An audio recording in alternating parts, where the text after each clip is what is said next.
आज बड़ी विडंबना हो गई है हरियाणा के अंदर साहब। पहले बजट होता था ना, बजट के अंदर लोग कहते थे मेट्रो चाहिए, मेडिकल कॉलेज चाहिए, एलिवेटेड रोडें चाहिए, पुल चाहिए। आज तो पता है बजट में क्या मांग रहे हैं कि बस मुख्यमंत्री जी पीने के लिए पानी दे दो। वो भी फ्री नहीं मांग रहे, पैसे दे रहे हैं। और जो पानी हम पी रहे हैं, जो हमारे घरों में सीवरेज के कनेक्शन है, हमारी बहन बेटियां कपड़े उठा उठा के रोडों पे ना चले, वो सीवरेज हमारा साफ करा दो। वो भी फ्री में नहीं मांग रहे हैं। सरकार के बजट का हिस्सा नहीं है जो टैक्स ले रही है सरकार हमसे, उसके भी हम पैसे दे रहे हैं आपको। और चलने के लिए सड़कें मांग रहे हैं, जिसका भी हम पैसा दे रहे हैं रोड टैक्स के रूप में।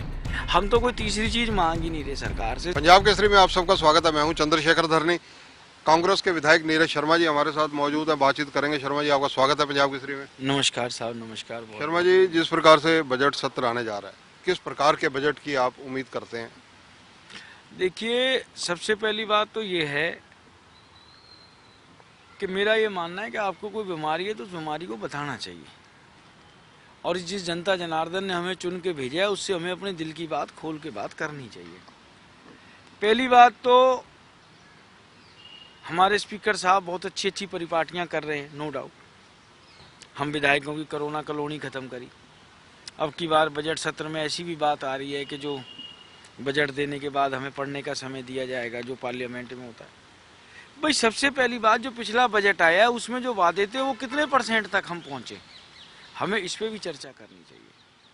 आज हम लोग चाहे बजट कोई भी पास कर ले, कितने लाख करोड़ का कर ले, उस बजट से जनता को क्या मिल रहा है।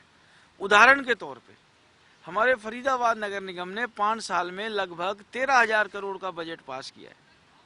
डेवलपमेंट के नाम पे जाके देखो आप, पता नहीं या तो पैसा लग नहीं रहा है या लग रहा है तो कहाँ जा रहा है। और इस सरकार को एक चीज समझनी चाहिए, मैं आपके माध्यम से बताना चाहूंगा सरकार को, भाई भ्रष्टाचार पे अंकुश लगा लो। भ्रष्टाचार की इतनी सीमाएं पार हो चुकी हैं कि हरियाणा की जनता को आप मुंह दिखाने लायक नहीं रहोगे। जहां जाओ, जो ईंट उठाओ भ्रष्टाचार, जो ईंट उठाओ भ्रष्टाचार। और एक परिपाटी बना ली इस सरकार ने कि बड़े मगरमच्छों को छोड़ दो, छोटे छोटे लोगों पे हावी हो जाओ। जैसे ताजा मामला गुड़गांव का है, कॉल सेंटर से अवैध वसूली का मामला था। डीएसपी 2.5-3 करोड़ रुपए लेके पकड़े जा रहे हैं। भगोड़े साबित हो रहे हैं इनके पुलिस के अधिकारी। सरकार हाथ पे हाथ धरे बैठी है, कर क्या रही है आप।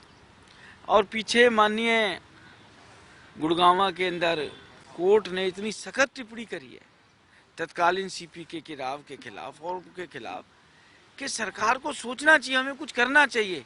पता नहीं सरकार क्यों हाथ पे हाथ धरे बैठी। और जब तक इस भ्रष्टाचार पे सरकार अंकुश नहीं लगाएगी, कुछ भी कर लें, हरियाणा की जनता को आप सुविधा नहीं दे सकते। मैं आपके माध्यम से कहना चाहता हूँ। नीरज जी, जिस प्रकार से आपने भी जिक्र किया, इस बार लोकसभा की तर्ज पर रिसेस पीरियड विधानसभा में भी होने जा रहा है। 7 से 10 दिन का हो सकता है, वो बिजनेस एडवाइजरी कमेटी तय करेगी। कैसे देखते हैं इसको? नहीं, अच्छी शुरुआत है, अच्छी शुरुआत है, क्योंकि कागज पढ़ने को तो मिलने चाहिए विधायकों को। पहले रात को बिल आते थे 2:30-3 बजे, सुबह सेशन में आ रहे हैं, हम क्या उस पर चर्चा करेंगे। आज हमारे पास बजट आएगा, बजट को हमें पढ़ने का मौका मिलेगा। हम अपने इलाके में भी जाएंगे, लोगों से भी पूछेंगे, टेलीफोन पे भी राय लेंगे, और किसी यार दोस्त मित्र से बात करेंगे। हमारे साथी विधायक हैं, हम उनसे बात करेंगे दूसरे स्टेटों में कि भाई ये आया है, हमारी सरकार में वित्त मंत्री नहीं है, उनसे सलाह लेंगे, अपने मुख्यमंत्री जी से सलाह लेंगे। हमें एक हेड की जानकारी होगी। देखो, करेगी तो सरकार वो जो उनके मन में है, पर हम कम से कम जनता की बात हरियाणा की सबसे बड़ी पंचायत में पहुंचाने का तो काम करेंगे कि भाई ये चीज की डिमांड थी, ये चीज हरियाणा की जनता को चाहिए थी, आपने बजट में नहीं रखी, हम आपका ध्यान लगा रहे हैं, इस तरफ क्या आप लगा लो। हालांकि देखो, आज बड़ी विडंबना हो गई है हरियाणा के अंदर साहब। पहले बजट होता था ना, बजट के अंदर लोग कहते थे मेट्रो चाहिए, मेडिकल कॉलेज चाहिए, एलिवेटेड रोडें चाहिए, पुल चाहिए।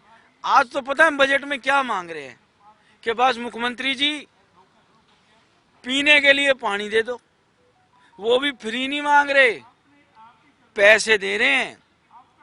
और जो पानी हम पी रहे हैं, जो हमारे घरों में सीवरेज के कनेक्शन है, हमारी बहन बेटियां कपड़े उठा उठा के रोडों पे ना चले, वो सीवरेज हमारा साफ करा दो।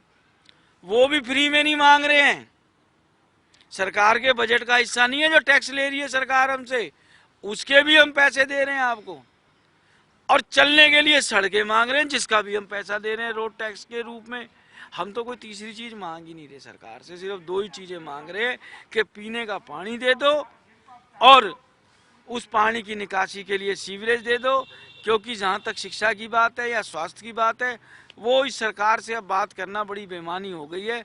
क्योंकि ये सरकार प्राइवेट अस्पताल और प्राइवेट स्कूलों के हाथों की कठपुतलियां बन चुकी हैं, चाहे मामला 134A के तहत एडमिशन का हो या जिन प्राइवेट स्कूलों को रियायती दरों पे ज़मीन दी गई है उनके अंदर गरीब बच्चों के दाखिले का मसला हो, कहीं कोई गरीब आदमी को सहूलियत नहीं मिल रही और सरकार आंख पे आंख मीच के बैठी है। पंडित जी, स्टेट लेवल पर ऐसे कौन कौन से अहम मुद्दे हैं जो कांग्रेस विधायक दल की मीटिंग में चर्चा में आए? देखिए, काफ़ी मुद्दे हैं। एक तो ये जो विकास शुल्क इन्होंने बेतरकीब लगाया है, वो आंगनवाड़ी वाली हमारी बहनों का मसला है, डाडम के अंदर जो मजदूरों के संग हादसा हुआ, रजिस्ट्री घोटाला है, गुड़गांवा के अंदर जो बिल्डिंग गिर गई उसका मसला है, गुड़गांवा के अंदर जो ये भ्रष्टाचार हुआ है जिसके खिलाफ कोर्ट ने सख्त टिप्पणी करी है, जो इससे पहले सीपी हैं उनके खिलाफ, और नगर निगम के अंदर बिना काम के कई सौ करोड़ की पेमेंट हो गई, उसका घोटाला है, अमृत योजना के अंदर का घोटाला है, स्मार्ट सिटी के तहत सड़कें बन बाद में रही हैं, पहले टूट रही हैं, ये सारी चीज़ें आएंगी। आप कोरोना कॉलोनी की संज्ञा दे रहे थे, कोरोना कॉलोनी विधानसभा में किस एरिया को पर्टिकुलर कह रहे हैं थे आप? देखिए, मैंने पिछले सेशन में आवाज़ उठाई थी स्पीकर साहब के समक्ष कि आपको गर्व होना चाहिए कि हिंदुस्तान की सबसे जवान विधानसभा का आप प्रतिनिधित्व कर रहे हैं।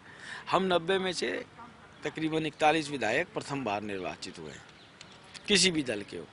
तो कोरोना की वजह से हम सब एमएलओ को दाएं बाएं बिठा दिया था, सामने फ्रंट पे नहीं बिठा रखा था, और वो आई कांटेक्ट नहीं हो पाता था, वो ताकत नहीं मिलती थी हमें सीट से, वो प्रेरणा नहीं मिलती थी।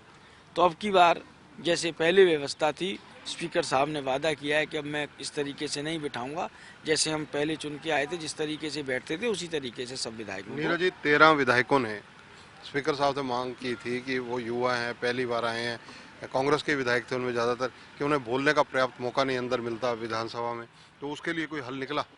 हाँ, देखिए, होता क्या है, हमारे CLP साहब तो सबका नाम देते हैं, और उसके बाद क्या कारण होता है ये इनके इन प्राकरण के, जैसे हर मेंबर को 8-8 मिनट मिलते हैं बजट पे बोलने पे, हमारे साथियों के टाइम तक वो 5 मिनट रह जाते हैं। तो हमने स्पीकर साहब से कहा जी, एक तो सबको बराबर टाइम मिले, उन्होंने कहा मेरी पूरी कोशिश रहेगी, करते भी हैं वो कोशिश। दूसरा, कभी कभी कन्फ्यूजन होता है कि साहब वो कहते हैं जी आपके नेता ने नाम नहीं दिए।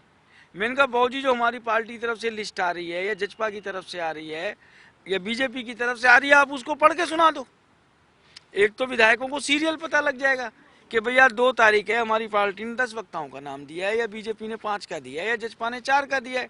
सबको ये पता लग जाएगा कि भाई आज 2 को 13 नंबर है, 3 को 13 नंबर है, 4 को 13 नंबर है। ये कन्फ्यूजन की स्थिति नहीं रहेगी, भ्रम की स्थिति नहीं रहेगी। तो माननीय स्पीकर महोदय ने मेरे से कहा है कि अब से मैं जो भी पार्टी जिसके भी नाम देंगे वो मैं पढ़ के सुना दूंगा, तो बात ही खत्म हो जाएगी, मामला ही खत्म हो जाएगा। धन्यवाद। तो ये है नीरज शर्मा, युवा विधायक हैं, कांग्रेस के विधायक हैं, और इनका कहना है कि इस बार क्योंकि बजट में जिस प्रकार से स्पीकर साहब ने लोकसभा की तर्ज पर समय बीच में रिसेस पीरियड निर्धारित करने की बात कही है, उससे जनता के बीच भी इनको जाने का मौका मिलेगा कि बजट क्या पेश होने जा रहा है, बजट में क्या प्रारूप है। ये अपनी बातें सारी सदन पटल पर रखेंगे। आगे सरकार कितना इनकी बातों को सुनती है, ये भविष्य के गर्भ में है। कैमरामैन संजय सिंह के साथ चंद्रशेखर धरनी, पंजाब केसरी टीवी, चंडीगढ़। हमसे जुड़े रहने के लिए हमारे YouTube चैनल को सब्सक्राइब करें और नई वीडियो की नोटिफिकेशन के लिए बेल आइकॉन को दबाएं। अगर आप ये वीडियो Facebook पर देख रहे हैं तो लाइक जरूर करें और ज्यादा से ज्यादा शेयर करें। धन्यवाद।